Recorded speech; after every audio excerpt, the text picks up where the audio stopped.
할렐루야. 서로 인사하는 시간입니다. 감사하고 축복합니다. 코로나 상황에서도 하나님이 여러분을 지켜주실 줄 믿습니다. 평강도 주실 줄 믿습니다. 우리나라 영화 중에서 터널이라는 영화가 있습니다. 이 영화의 주인공은 큰 계약을 성사시켰습니다. 그리고 돌아오는 길이었습니다. 그런데 터널 가운데 들어가자 터널이 붕괴하고 맙니다. 그는 119에게 신고하고 도움을 구합니다. 하지만 이틀이 시간이 흘러감에도 불구하고 사고 현장에서 어떠한 상황이 해결되지 않고 있었습니다. 기자들은 사람들의 안전보다는 뉴스거리를 찾으려고만 했습니다. 하지만 이 와중에도 소방관 대장님은 이 상황을 해결하려고 최선을 다하는 내용이 이 영화의 내용입니다. 감독은 이 영화를 만든 의도가 분명했습니다. 그것은 안전불감증에 대한 안전불감증이 얼마나 큰 참사를 보여주는지를 알려주고 싶었던 것이었습니다. 성도 여러분, 안전불감증, 우리는 이 단어를 들어봤습니다. 그러나 이 단어의 사전적 의미는 이렇습니다. 안전사고에 대한 인식이 둔하여지거나 익숙해져서 사고의 위험에 대한 별다른 느낌을 갖지 못하는 상태, 이를 바로 안전불감증이라고 그러는 것입니다. 우리나라는 참혹한 대형 참사들이 그동안 많았습니다. 그럴 때마다 언론은 안전불감증에 관한 기사를 쏟아냈습니다.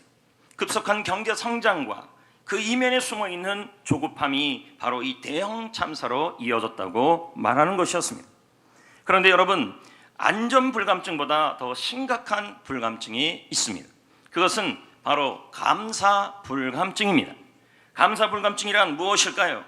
마땅히 감사해야 될 순간에, 마땅히 감사가 필요한 순간에 그 감사를 느끼지 못하며 감사하지 못하는 상태를 감사불감증이라고 말하는 것입니다. 오늘 말씀을 보면 감사불감증에 걸린 사람들이 등장합니다. 이들은 모두 다 병에 걸렸습니다. 그 병은 나병입니다. 당신 이 나병은 불치병과 같았습니다.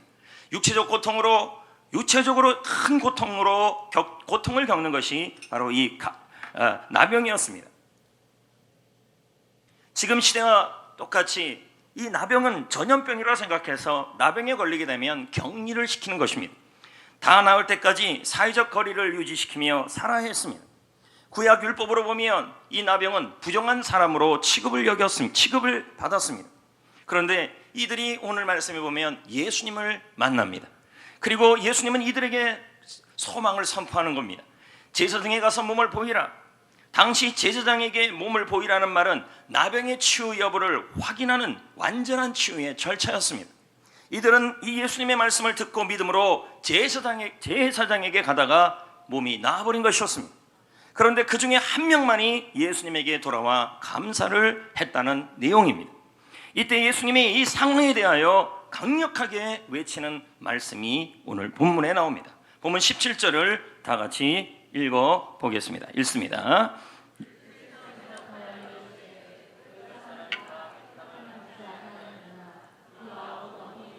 치유받은 사람은 10명이라는 것입니다.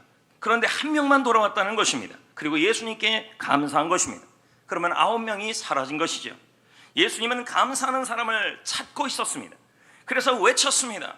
10사람이 깨끗함을 받지 않았느냐? 10사람이 나음을 받지 않았느냐? 9은 어디 갔느냐? 어찌하여 너희들은 감사를 잃었느냐? 어찌하여 감사가 사라졌느냐? 이렇게 외친 것이었습니다. 제가 읽은 감사 관련 책에 다음과 같은 이야기가 있었습니다. 이 책의 작가는 편의점에 들립니다. 그리고 신문을 샀습니다.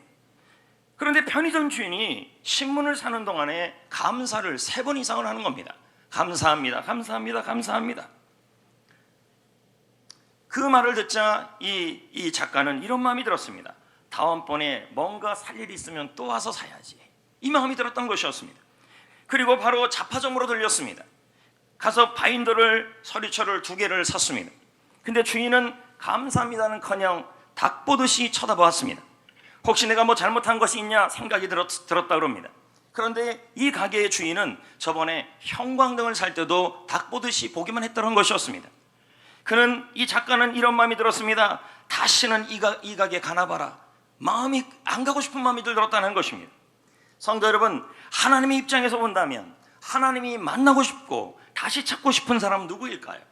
여러분, 하나님 입장에서 본다면 하나님이 만나고 싶고 다시 찾고 싶은 사람은 바로 하나님께 감사하는 사람인 줄 믿습니다. 오늘 말씀에 보면 감사하는 사람의 비율을 알 수 있습니다. 10명이면 1명이고 100명이면 10명이라는 것입니다. 이 말은 90%는 일반적으로 감사 불감증으로 살아가고 있음을 보여주고 있습니다. 교회 안에서도 절대 다수가 감사와는 상관없는 삶을 살아간다는 걸 보여주는 것입니다. 우리 교회도 이 퍼센트로 본다면 10% 정도가 감사를 하는 것이며 90%는 감사 불감증 속에 살아간다는 것이 오늘 본문의 말씀인 것입니다. 성도 여러분, 나병 환자들은 감사할 제목이 있었습니다. 예수님이 병을 고쳐준 것입니다. 그런데 감사하지 않았습니다. 그러다 보면 여러분, 나타나는 현상이 있어요. 감사할 때 감사하지 못하면 반드시 나타나는 현상이 불평입니다. 나중에는 그 감사거리가 무슨 거리가 되냐면 예수님이 왜 병 고쳐줘 가지고 못 볼 걸 보게 하냐고 또 이렇게 나오는 것입니다. 감사거리가 불평거리가 되는 것입니다. 이들은 감사 불감증에 걸렸기 때문인 것입니다. 여러분, 이스라엘은 광야에서 먹을 것이 전혀 없었습니다. 그런데 하나님이 이들에게 하나님의 은혜로 하늘에서 음식을 내려줬다는 것이 성경에 나옵니다. 이들이 한 일이 없어요. 농가 밭을 간 일도 없어요. 자고 일어나면 하늘에서 양식이 내려왔습니다. 그 양식 이름을 뭐라 그러냐면 만나라는 것입니다. 아침에 보면 온 주변에 하얗게 덮은 만나가 내려져 있었습니다. 이들은 이것을 보면서 이것이 무엇이냐 외치면서 감사하고 흥분하며 하나님 감사합니다. 먹을 것도 없는 저희들을 먹여주시고 너무 감사합니다. 그런데 여러분, 이 감사거리가 시간이 흐르자 뭐로 바뀐지 아십니까? 이들이 이 감사거리를 향하여, 이 만나를 향하여 불평하고 있습니다. 자, 민수기 11장 6절을 보겠습니다. 읽습니다. 이제는 시작. 이제는 우리 기력이 보이는 것이 아무것도 없도다 하니. 성도 여러분, 그렇게 소중했던 만나가, 그렇게 감사했던 만나가 이제는 불평의 대상이 되었습니다. 하나님의 은혜를 경험했던 그 만나가 이제는 원망하고 있는 원망의 거리가 되었습니다. 그 이유가 무엇일까요? 그것은 바로 감사 불감증입니다. 여러분, 감사 불감증의 반대말이 뭔지 아십니까? 바로 불평 과민증입니다. 과민증이란 무엇입니까? 예민한 증세를 의미합니다. 불평에 대해서 예민한 증세가 바로 불평 과민증입니다. 그래서 범사에 불평하며 즉시 불평하는 게 불평 과민증인 것입니다. 이규택 논설위원은 한국인들이 가지고 있는 공통적인 병이 있다는 것입니다. 그는 신문에서 말합니다. 그것이 바로 감사 결핍증이라는 것입니다. 예를 들어 가게에서 물건을 사가지고 나올 때 주인은 감사합니다, 주인은 감사해요라는 말 대신에 한국인들은 대부분 이렇게 말한다는 것입니다. 또 오세요. 부모가 자녀들에게 장난감을 사주면 아이들은 부모님께 고맙습니다는 말 대신에 야 신난다는 말을 아이들이 먼저 한다는 것입니다. 이처럼 한국 사회에 감사 결핍증이 만연해 있다는 것을 이규택 논설위원은 설명합니다. 이에 반해 영국 사람들은 일상에서 제일 많이 하는 말이 감사라는 말. 신문을 한 장을 사도 감사, 과일을 한 개 사도 감사. 그래서 이들은 하루에 적어도 몇 번을 감사하냐 들어봤더니 100번은 넘게 한다는 거예요.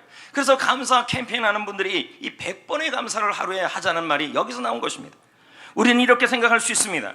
내가 당신 물건 사는데 내가 왜 감사했느냐고, 이건 당연한 일이 아니냐고 이렇게 말할 수 있습니다.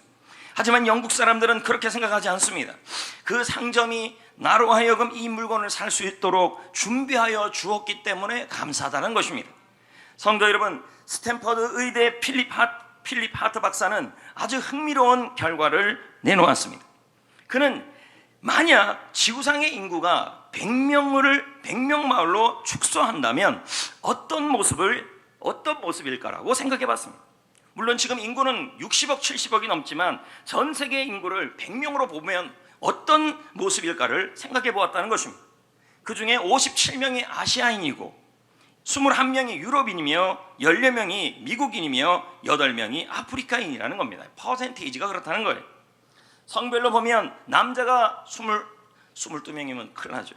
52명, 여자가 48명입니다. 그러니까 퍼센트로 본다면 남자가 조금 더 많은 것이죠. 기독교인은 몇 명일까요? 70명. 큰일 날 뻔했습니다. 비기독교인은 70명, 기독교인은 30명이라는 것입니다. 퍼센트로 한다면 70%가 아직도 그리스도를 모르는 분들이라는 것입니다. 이것은 아직도 선교할 지역이 많다는 의미를 뜻합니다. 그리고 100명 중에 80명 정도, 80%가 수준이 낮은 주거 환경에서 살고 있습니다. 100명 중에 70명은 지금도 글을 모른다는 것입니다. 그리고 100명 중에 50명은 영양실조 상태에 있다는 것입니다.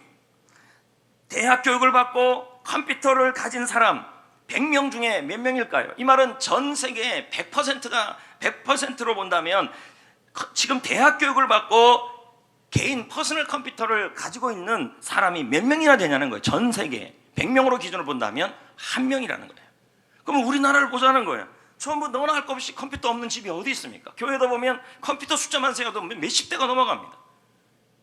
근데 전 세계적으로 본다면 대학 교육 받고 컴퓨터를 가진 사람이 100명 중에 1명이라는 것입니다. 이것은 100%로 본다면 1%밖에 안 된다는 거예요. 이러한 연구 결과를 기반으로 본다면 우리는 너무도 감사할 것이 많은데 감사를 잃어버렸다는 의미입니다. 우선 잠을 잘 집이 있고 먹을 음식이 있습니다. 글을 읽을 수 있습니다. 게다가 먹을 것이 있습니다. 컴퓨터를 가지고 있습니다. 그렇다면 우리는 전 세계 1%라는 것입니다. 지금도 99%는 먹을 것도 없고 컴퓨터도 없고 살 집도 마땅치 않고 영양실조 상태에 있다는 것입니다. 또한 전쟁의 위험, 감옥의 고독, 감옥에서의 고독, 고문에 의한 고통, 기아의 괴로움 등을 우리가 지금 경험하고 있지 않다면 세계 상류층이 500만 명인데 그 중에 한 사람이라는 거예요. 그렇게 된다면 우리나라 사람들 중에서 상류층에 끼어 들어간대요. 끼어 있는 사람들이 너무 많다는 거예요. 지금 여러분이 전쟁의 위험이나 감옥에서의 고독이나 고문에 의한 고통이나 기아의 괴로움을 경험하지 않는다면 500만 명 중에 한 명이라는 거야. 상류층에 속한다는 의미예요. 만약 고통과 체포와 고문과 죽음의 공포 없이 매주 교회에 나오고 있다면 이는 지구상 30억 인구가 누리지 못하는 매주 누리는 축복의 사람이라는 뜻입니다. 여러분, 우리는 지금 매주마다 예배당에 나오고 있습니다. 근데 지금도 30억의 인구는 코로나와 상관없이 지금 더 늘었겠죠. 코로나와 상관없이 고통과 체포와 고문과 죽음의 공포 때문에 예배당에 나오지 못한다는 것입니다. 근데 우리는 예배당에 나올 수 있는 이러한 좋은 환경 속에 살아가고 있음을 보여주고 있는 것입니다. 그럼에도 불구하고 우리는 감사보다는 불평에 너무 익숙해 있습니다. 그래서 이렇게 말합니다. 이것만 내게 있으면, 이 돈만 해결되었다면, 여기만 아프지 않았다면, 이 빚만 없었다면, 만약 나에게 그 일만 생기지 않았다면, 나한테 집만 있었다면 감사했을 텐데 우리는 있었으면 감사할 거라고 말한다는 것입니다. 그러나 여러분, 감사는 있어서 하는 것이 아니라 없어도 하는 감사가 진짜 수준 높은 감사입니다. 그러므로 성도 여러분, 우리는 지금 말세를 살아가고 있습니다. 도처에 신음하는 소리가 쉴 틈 없이 들려옵니다. 특히 대한민국은 고통 속에 살아가고 있다고 합니다. 2000년 이후 OECD 회원국의 전체 범죄율이 하락하고 있습니다. 2000년 이후에 그러는데 이 대한민국은 절도 사기, 재산범죄, 그리고 살인, 강도, 방화, 흉악범죄가 계속 늘어나고 있습니다. 다른 OECD 국가들은 전부 줄어들고 있는데 이 나라는 계속 이 고통스러운 일들이 일어나고 있다는 것입니다. 그 이유가 무엇일까요? 말세의 이 상황에서 이런 고통스러운 일들이 왜 자꾸 일어나냐는 것입니다. 성경 디모데후서 3장은 그 이유를 감사하지 않았기 때문이라고 말씀합니다. 반대로 말하면 불평, 과민증에 걸렸기 때문이라고 설명합니다. 디모데후서 3장 1절, 2절 말씀입니다. 다 같이 한번 읽어볼까요? 너는 이것을 알라. 말세에 고통하는 때가 이르러 사람들이 비방하며 감사하지 아니하며. 무슨 뜻일까요? 감사하지 않으면 고통의 때가 온다. 불평하게 되면 고통의 날이 온다. 이런 의미인 것입니다. 우리가 비방하고 불평하고 감사하지 않으면 고통의 때가 더 심각하게 온다는 것이 디모데후서의 말씀입니다. 그래서 웰보이는 말합니다. 불평 없이 살아보기 책에서요. 불평은 원하는 것을 가져다 주지 않는다. 여러분이 아무리 누군가에 대하여 뭐에 대하여 환경에 대해서 불평한다 할지라도 그 불평이 여러분이 정말 바라고 소망하는 것을 가져다 주지 않는다는 것입니다. 원하는 것을 원하지 않는 것, 나한테 오지 말아야 될 것들이 계속 머무르게 하는 것이 불평이라는 것입니다. 성도 여러분, 여러분이 감사를 선택하든 불평을 선택하든 그것은 여러분의 자유입니다. 그러나 그 결과는 확연히 차이가 날 것입니다. 여러분이 불평하기로 작정한 사람은 인생이 피곤하고 고독하고 불행해집니다. 그래서 불평은 불행해지는 연습이라고 말하지 않습니까? 여러분, 야고보 5장 9절 말씀은 참 무시무시한 말씀이 나옵니다. 다 같이 읽어봅니다. 형제들아, 서로 뭐 하지 말라, 원망하지 말라, 그리하여야 심판을 면하리라. 보라, 심판주가 문 밖에서 계신다. 무슨 말씀이에요? 서로가 원망하고 서로가 불평하면 심판주가 우리 문 입 밖에서 딱 서 있다가 그 불평을 원망하고 불평할 때 하나님께서 그 불평을 통하여 뭐 한다는 거예요? 심판하신다는 거예요. 저는 성경을 뒤져보니까요, 원망과 불평이 나올 때마다 하나님이 심판하는 게 나와요. 이것은 죽어서 망하는 그 심판이 아니라 지옥 가는 심판이 아니에요. 성도들도 이 땅에서 심판을 받는다는 거예요.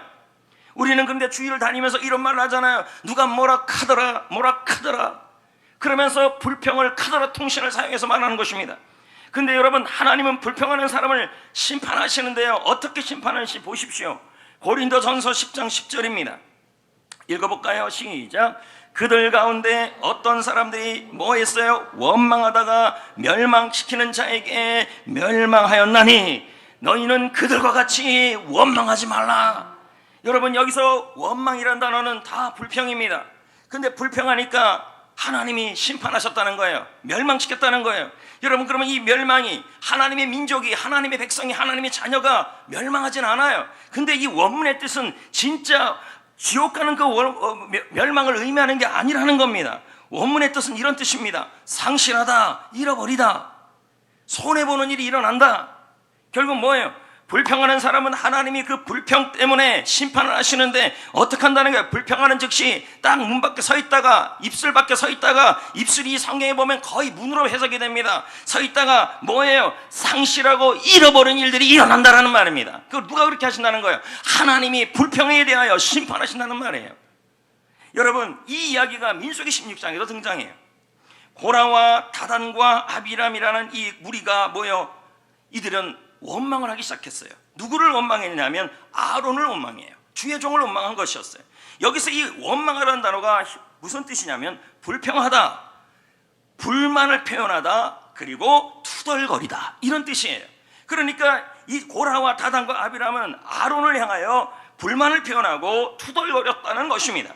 그 결과 어떤 일이 났습니까? 오늘 야고보 말씀에 보면 하나님이 뭐라 그랬습니까? 서로 원망하지 말라, 심판을 면해야 한다. 보라, 심판주가 문 밖에 서 있다. 그 심판이 뭐냐? 원망하는 자는 하나님께서 망하게 하신다. 원망하는 자는 하나님이 망하게 하신다고 말합니다. 근데 그 망하게 한다는 뜻이 뭐냐는 거예요. 지옥 가는 망함이 아니라 상실한다, 잃어버린다, 손해본다는 말이에요. 근데 실제로 고라와 다단과 아비람에게 이런 하나님의 심판이 일어났어요. 민수기 16장 31, 33절까지 말씀이에요. 읽어봐요. 시작.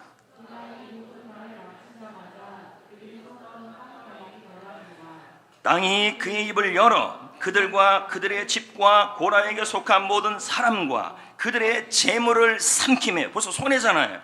그들과 그의 모든 재물이 산채로 스올에 빠지며 땅이 그 위에 덮으니 그들이 회중 가운데 망하니라. 그 망한다는 뜻이 뭐예요? 지옥 가는 망함이 아니에요. 누구든지 예수 그리스도를 믿지 않으면 멸망하니라. 그 멸망이 아니지 않습니까? 이건 뭐예요? 상실한다는 말이에요. 잃어버린다, 손해본다는 의미예요. 여러분, 고통의 때가 온 것입니다. 그래서 웰버인이 불평 없이 살아보기 위해서 말합니다. 불평은 상황을 개선시키는 효과가 없다. 그것은 우리의 길을 오염시킨다. 우리의 행복과 편안함에 피해를 입힌다. 성도 여러분, 이 말은 무슨 뜻입니까? 우리가 불평할 때, 물론 상황도 그렇게 되겠지만 하나님은 불평할 때 그 불평에 대하여 심판하신다는 말입니다. 그래서 여러분이 손해보고 잃어버리고, 아까 고란과 다단과 아비람은 어떤 일이 났어요? 물질이 손해보고, 삶의 터전이 상실하고, 가족을 잃어버리고, 재물이 삼키고, 자녀들이 삼켜버린 것입니다. 이런 일들이 일어난 것입니다. 그래서 우리는 오늘 말씀을 무겁게 받으셔야 합니다. 다시 한번 이 불평이 얼마나 나쁜 것인지를. 사탄은 우리가 감사보다 불평을 하기를 원합니다. 그래서 정강 목사의 책에 보면 이런 말이 나와요. 항상 낙심하라, 쉬지 말고 원망하라, 범사에 불평하라. 이는 사탄의 뜻 것이니라. 사탄복음 5장 16절부터 18절까지. 항상 낙심하라. 쉬지 말고 원망하라. 범사에 불평하라. 성도 여러분, 우리는 코로나 시대를 살고 있습니다. 학자들은 말합니다. 코로나19로 인해 경제 불황이 올 것이다. 경제적 약자들이 타격이 올 것이다. 특히 소상공인인 자영업자, 시간제 비정규직 노동자, 월세 세입자들이 직접적으로 타격을 입을 것이다. 코로나가 짧은 기간에 종식되지 않고 장기화되면서 우리네 삶은 벼랑 끝으로 몰리게 될 것이다. 경제학자들은 코로나19가 방아쇠 역할을 했을 뿐이지 실상은 오랜 시간 잠재된 경제 위기의 문제들이 이번에 이 코로나로 더 촉발되었다. 실제로 경제개발협력기구, 경제협력개발기구 OECD는 한국이 올해 양호하면 플러스도 아니고 마이너스 1.2% 성장을 한다. 이건 성장이 아니죠. 마이너스죠. 코로나 2차 확산이 일어나면 마이너스 2.5%까지 계속 떨어질 거라는 거예요. 특히 제조업에서 고용 감축이 본격화되면서 5월자 실업률이 여러분 역대 최고치를 갱신했습니다. 자그마치 127만 명이 지금 실업자라는 것입니다. 모든 신문과 뉴스들은 안 좋은 결과를 내보내고 있습니다. 이럴 때 여러분 우리는 어떻게 해야 할까요? 계속 이 상황에서 불평하면 될까요? 여러분, 우리 하나님은 코로나보다 크신 분이시며 우리 하나님은 모든 상황보다 크신 분이시기에 하나님 앞에 우리가 불평하지 마시고 여러분 우리가 불평하면 불평할수록 그 불평으로 인해서 하나님 앞에 우리가 잃어버리고 상실한 일들이 일어날 수 있음을 기억하셔서 확실하게 우리 삶 속에 불평을 멀어지게 하시고 불평을 없애버리시고 불평 없이 살아보시고 할렐루야. 여러분, 누가 여러분 옆에서 불평하는 사람이 있으면 어떻게 해야 할까요? 웰보이는 말하지 않습니까? 그의 책에서요, 만성적인 불평권 옆에 있으면 그가 내뿜는 부정적인 에너지로 인해 옆에 있는 사람은 아주 지치게 된다. 내가 바라는 삶을 빼앗긴다. 부정적인 일들이 끌려온다. 그러므로 불평꾼을 조심하라. 그래서 정원 목사도 그의 책에서 말합니다. 악한 말을 들을 때 방어하지 못하면 그 감정이, 그 악한 말, 부정적인 말이 내 몸과 내 영혼 안으로 들어온다. 그래서 고통이 내 안에 쌓이고 모든 것이 쓰러지게 되는 것이죠. 성도 여러분, 지금 코로나 시기에 어려운 시기에 살아가고 있습니다. 교회 생활, 직장 생활 다 쉽지 않죠. 그럼에도 불구하고 하나님은 코로나보다 크신 분이시며 나의 하나님은 코로나를 통치하시고 다스리는 분이시며 그리고 우리 교회를 다스리시고 우리 교회 성도들을 다스리시는 분이심을 믿으셔야 합니다. 불평하는 사람이 옆에 있으면 불평하지 않아야 합니다. 그들이 불평하면 우리는 말을 바꿔야 합니다. 감사로 바꾸셔야 하고, 그래도 불평하면 그들에게 말해야 합니다. 스탑을 외쳐야 합니다. 불평하지 마시라고. 또 불평하면 여러분 차라리 그 자리를 뜨셔야 합니다. 왜요? 그 불평하는 사람 때문에 우리 인생이 망가지기 때문에, 그리고 우리 스스로도 불평하는 사람이 되어서 남들에게 나쁜 영향을 미치면 안 된다는 것이죠. 이제 다시 우리 불평 없이 살아봐야 합니다. 주님은 분명히 말씀하셨습니다. 불평하고 원망하지 마라. 서로 형제들아, 서로 불평하고 원망하지 마라. 그래서 심판을 면하라. 하나님이 심판주가 너희 문 앞에 서 있다. 여러분, 그 심판이 뭐였습니까? 바로 멸망이었습니다. 우리가 지옥 가는 멸망이 아니라 상실하고 잃어버리고 손해보는 일이 자꾸 불평할 때 일어난다는 거예요. 여러분, 하나님은 어떤 상보다 크신 분이십니다. 믿으셔야 합니다. 지금 서랍장에 있던 그 밴드, 그 묶어있는 밴드, 그리고 여러분 먼지 자욱한 그 밴드, 우리는 흔히 이 밴드를 보라색 밴드라 부르기도 하며 불평 없이 제로 밴드라고 말하기도 합니다. 그러나 오늘부터 이 밴드 이름을 바꿨으면 좋겠습니다. 부정적인 언어를 쓰지 마시고 감사 밴드로 바꿨으면 좋겠습니다. 그래서 다시 한번 그 밴드를 꺼내서 여기다가 끼십시오. 이렇게 얼마나 신축성이 좋은지. 웬만한 고무줄과도 끊어지지도 않습니다. 최근에 보십시오. 우리 주위에 이거 낀 사람이 몇 명이나 있겠습니까? 어느 썩 무감각해지고 감사 불감증이 시작된 것이죠. 이 작은 것 하나가 인생을 바꿀 수 있음을 기억하셔야 합니다. 여러분, 불평은 하나님의 심판 대상입니다. 우리 모두 우리 성경교회 안에, 성도들 안에, 셀 안에, 할렐루야, 불평 제로를 만들어야 합니다. 그래서 멋진 문화를 만들어 가야 되지 않겠습니까? 그러기 위해서 우리는 감사해야 합니다. 16절 말씀을 보겠습니다. 다 같이 읽어봅니다. 시작. 예수의 발 아래 엎드려 감사하니 그는 사마리아 사람이라. 여러분, 누가 돌아왔습니까? 사마리아 사람이 돌아왔습니다. 예수의 발 아래 엎드려 감사했습니다. 이런 행동은 상대방에 대한 존중입니다. 그는 예수님의 치유를 당연하게 받지 않았습니다. 그는 마음에만 담아두지 않았습니다. 그는 감사를 미루지 않았습니다. 즉시 표현했고, 그리고 전심으로 표현했던 것입니다. 이영 교수님이 그런 말을 하지 않습니까? 감사는 표현이다. 표현한 감사만 남는다. 지난주에 했던 말이잖아요. 말로, 글로, 표정으로, 행동으로, 삶으로 감사를 표현해야 한다. 여러분, 1000년 전에 우리가 태어난 사람이라고 한번 생각해 보자고요. 그때 무슨 TV가 있겠어요? 저는 가끔 요즘 이런 생각이 들어요. 좀 더 오래 살아야 되겠다. 왜냐면 조금만 지나면 날아다니는 자동차가 나올 것 같아요. 교통체증이 뭐가 있겠습니까? 근데 1000년 전의 사람들이 우리를 보면서 얼마나 부러워하겠습니까? TV도 감사, 기차도 감사, 전화도 감사, 하물며 인터넷도 감사. 여러분, 버스 한번 탈 때도 1000년 전에 태어난 사람이 어떻게 버스를 타보았겠습니까? 뜨거운 물이 언제나 나오지 않습니까? 얼마 전에도 그레이스 만나룸에 온수 안 나온다고, 설거지 못한다고 그러시더라고요. 그게 불평인지 어떤지 구분은 잘 못하겠습니다.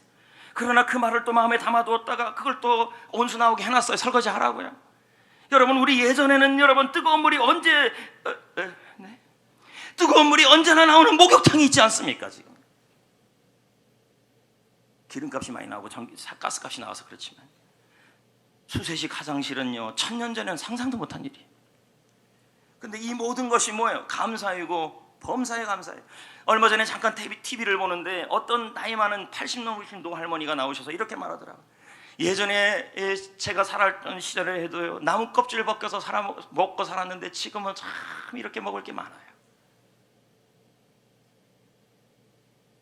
예배당에 나올 수 있는 것도 감사, 글을 쓸 수 있는 것도 감사, 잠을 잘 수 있는 집이 있는 것도 감사한 일 아니겠어요? 그래서 주님이 말씀하잖아요. 살전 5장 18절에 범사에 감사하라.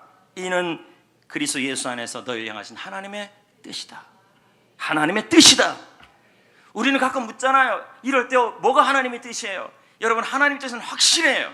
쉬지 말고 기도하라, 항상 기뻐하라, 범사에 감사하라. 이것만 확실하게 해도 하나님의 뜻대로 살아가는 것입니다.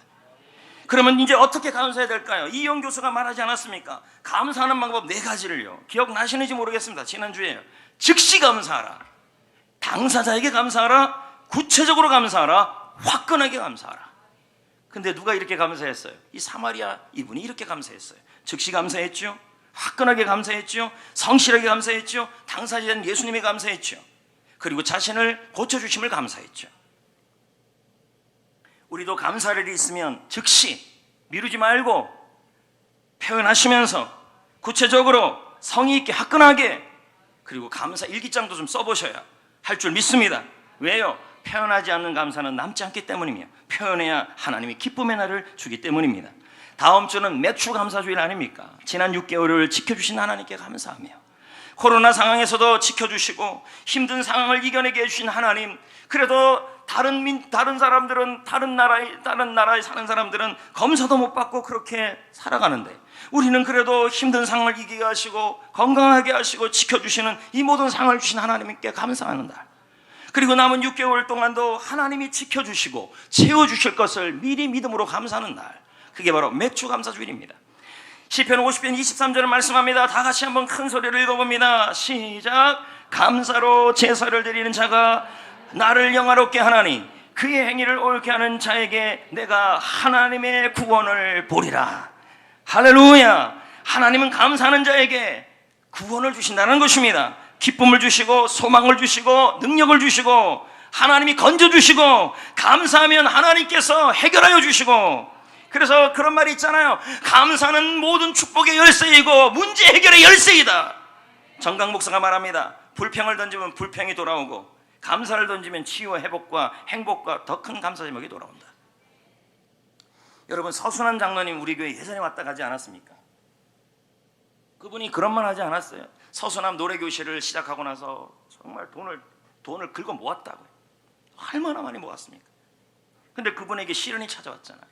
매니저였던 그의 부인이 어느 날 10억 빚을 장로님에게 남겨놓고 남길 게 없어서 빚을 남기고요. 그리고는 집을 나가고 말았다는 거예요. 그때 다 들은 얘기예요. 장로님은 빚쟁이에게 시달리면서 몸에 심한 디스크가 왔어요. 그리고는 몸에 합병증이 오고 혈압까지 높아지고 당 수치가 기준치를 넘어버린 겁니다. 매일매일 불평하며 카더라 통신을 발동시키며 누가 뭐라 카더라 불평하며 살아갔습니다. 그런 그 장로님을 위해 기도하는 분이 계셨지 않습니까? 그의 어머니 노 권사님이 이 장로님을 위해서 새벽마다 기도하지 않았습니까? 어느 날 이 아들 장로님이 그렇게 좌절 속에 불평 없이 불평하며 원망하며 살아가니까 하나님 앞에서 그런 어려움을 당하고 있는 모습을 보니까 눈물이 넘어나서 기도하다가 하나님이 이 장로님에 대한 응답을 주셨어요. 그게 이사야 41장 10절이었어요. 그래서 장로님에게 찾아가 말했어요. 하나님이 말씀하셨어, 응답을 주셨다고, 이사야 41장 10절을 주셨다고, 이 상황이 힘들어도 주님이 함께 하시고 두려워하지 말라고, 함께 할 것이라고, 너희 하나님이 되어 줄 거라고. 그러니 매일 원망하지 말고, 매일 투덜대지 말고, 불평하지 말고, 낙심하지 말고 이 말씀을 붙잡고 감사하며 살아가라고. 감사 과민증으로 살아가라. 서순환 장로님이 그런 말을 해요. 내 인생 난생 처음으로 그렇게 진실되게 회개 기도한 적이 없다. 엉엉 울면서 제가 똑바로 못 살았어요. 제가 장로로서 중직자로서 하나님 앞에 올바로 살지 못했어요. 그렇게 회개하고 나더니 마음이 시원해지는 거예요. 그때부터 이렇게 말이 바뀌었어요. 숨 쉬는 것조차 감사합니다.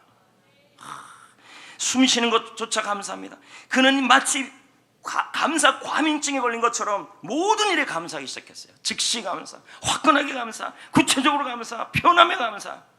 그렇게 감사하는 상황 속에 해결하지 못할 일들이 해결되기 시작했어요. 그게 뭡니까? 그의 10억 빚이 하나님이 사람을 통해, 환경을 통해 해결해 버리신 거예요. 그리고 그의 병, 그 많았던 디스크와 혈압과 당 수치가 회복이 되어버린 거예요. 여러분, 감사할 때 하나님이 일하시잖아요. 감사할 때 하나님이 건지시잖아요. 감사할 때 하나님이 기쁨의 날을 주시잖아요. 성도 여러분, 코로나19로 인한 경제 위기 너무 힘들다 그럽니다. 근데 문제는 이 경제 위기가, 제가 교회 관련된 책들을 읽어보면서 이 경제 위기가 교회 자산의 위기까지 왔습니다. 교회들마다 월세로 살아가는 교회들이 있습니다. 월세에 어려움이 있는 교회들은 월세의 어려움을 겪고, 건축한 교회들은 건축의 빚으로 인하여 교회가 심각한 위기에 빠져가고 있다고 그럽니다. 너나 할 것 없이 만나면 그런 얘기들이 많다고 그럽니다. 이런 상황에서 교회마다 너나 할 것 없이 지금 뭐가 만연하고 있냐면 감사 결핍증, 감사 불감증이 만연하고 있다는 겁니다. 불평이 많아지기 시작해요. 성도들이 3, 4, 5 모여 불평하며 감사 결핍증이 나타날 수 있음을, 한국교회 안에 나타날 수 있음을 얘기하고 있다는 것입니다. 여러분, 그러나 교회를 사랑한다면, 불평도 교회를 사랑하는 방법이기도 하지만 불평보다는 하나님이 일하는 교회가 되려면, 할렐루야, 하나님이 기쁨의 날을 주시며 부흥의 날을 주시고 소망의 날을 주시려면 불평보다는 코로나보다 크신 하나님, 할렐루야, 문제보다 크신 하나님 앞에 감사를 표현해야 할 줄 믿습니다. 여러분, 우리 교회는 코로나 동안 교회를 증축하며 인테리어를 했습니다. 제가 생각하며 돌아보면 다 하나님의 은혜이며 성도님들의 덕분입니다. 증축 공간을 볼 때마다 하나님께 제가 기도하고 바라는 그 모습들이 나타나서 감사하고, 외형적 건물로 막대한 예산을 쓴 것이 아니라 최소한의 비용으로 리모델링 할 수 있어서 감사했고, 비전에 맞는 공간으로 만들어서, 그래서 그 공간을 통하여 다음 세대와 사람을 세우는 공간으로 만들 수 있음을 또 감사했습니다. 지난 금요일 날에는 그 어린아이들을 대상으로 했는데요, 만약에 저 아톨에서 영화 상영했다면 몇 명이나 왔겠어요. 참 즐거워하더라고요. 행복해하고, 물론 안전수칙 잘 지켰어요.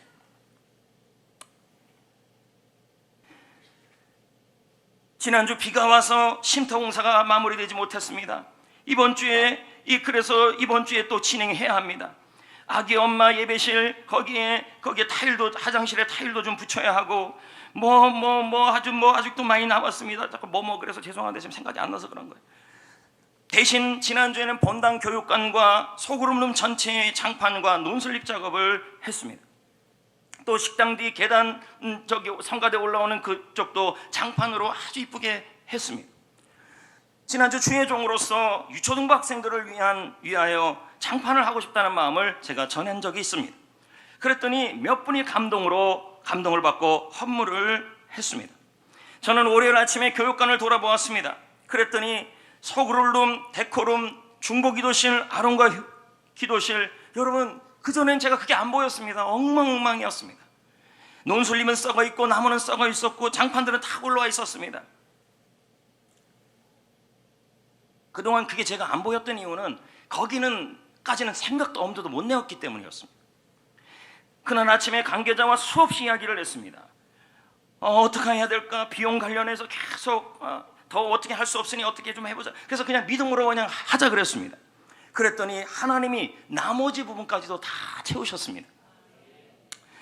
여러분, 그리고 코로나 상황에서 저는 제 마음속에 있었던 게 있었습니다. 우리 교회가 비록 저기 용인시 처인구 이동읍 성전리에 있는 교회지만 전신소독기 하나는 하고 싶었습니다. 그러나 이 나올 구멍이 없었습니다. 그런데 CBS 국장님과 이야기를 나누다가 그 소독기에 대한 이야기를 들었습니다. 전신소독기는 전신을 소독해주는 기구입니다. 말 그대로입니다. 교회에 있으면 좋겠다는 그냥 마음만 먹었었습니다. 그런데 지난주에 한 가정이 감동을 받았는데 자기네 사업장에 그걸 하는데 이 교회에다가 먼저 설치해야 되는 게 아니냐는 것이었습니다. 제가 부탁한 것도 아니어서 그래서 지금 오늘 설치가 된 겁니다. 근데 잘못했다가는 해가 떨어질 수 있으니까 잘 있다가 이렇게 준비해서 들어오셔야 합니다. 여러분, 저는 예상치 못한 은혜들이 하면서 많이 경험을 했습니다. 방송 설교를 듣고 우리 교회를 위하여 무명으로 건축 헌금을 드린 분이 있습니다. 누군지 지금도 모릅니다. 몇백을 드렸습니다. 방송 설교를 듣고 누군지를 모르겠어요. 저도요. 지난주에 고 박종환 집사님의 아드님 박은식 장로님이 연락이 왔습니다. 몇 달 전에 저한테 연락이 와서 목사님 증축하신다는데 어떻게 지내세요? 이런저런 일을 잘 지내고 있는데 거기서 하는 디자인, 그때는 아직 제가 디자인 업체를 잘 모르고 있으니 누구 좀 소개 좀 해주면 안 돼요? 이런저런 얘기하면서 그냥 끊었습니다. 마음은 여기까지 나온 말이 좀 있었습니다. 그러나 안 했습니다. 그냥 기도만 했습니다. 근데 그분이 지난주에 연락이 와서 이렇게 말한 겁니다. 자기가 엔젤 리더스 선교회를 그 그룹들이 있는데 이 그룹들이 있었다는 것입니다. 그래서 교회에 오고 가며 하면서 지어지는 그 공간을 보니까 너무 아름다워 보였다는 거예요. 그래서 증축을 위해서 엔젤 리더스 선교회에서 우리 교회를 위해서 헌금을 하겠다는 거예요. 그래서 지난주에 바로 왔습니다. 저는 그냥 놀랄 뿐입니다. 예상치도 못한 일들입니다. 그저 종은 이 공간을 비전의 공간이 되기를 바라고 더 이상 대출 없이 좀 더 많은 공간을 아름답게 만들고 싶은 마음뿐이었습니다. 이건 우리 장로님들이 아십니다. 얼마나 더 많은 것을 아름답게 꾸미고 싶은데 예산이 없어서 못했다는 걸 너무 잘 압니다. 그런데 하나님이 지금 여기까지 인도해 오신 것이었습니다.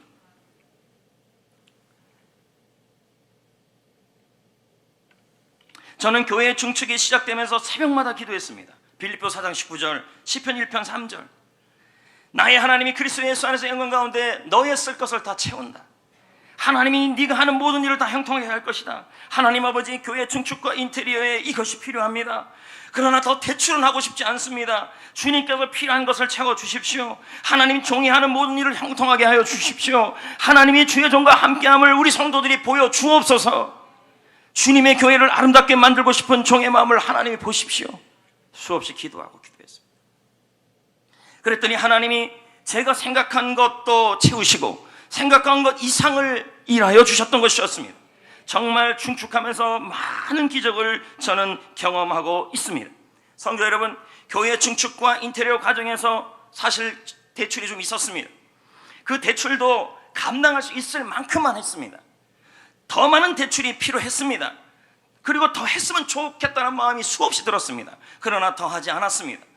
정말 아끼고 기도하면서 몸부림치면서 여기까지 우리 모두가 온 것이었습니다. 저는 너무 감사한 일이 있습니다.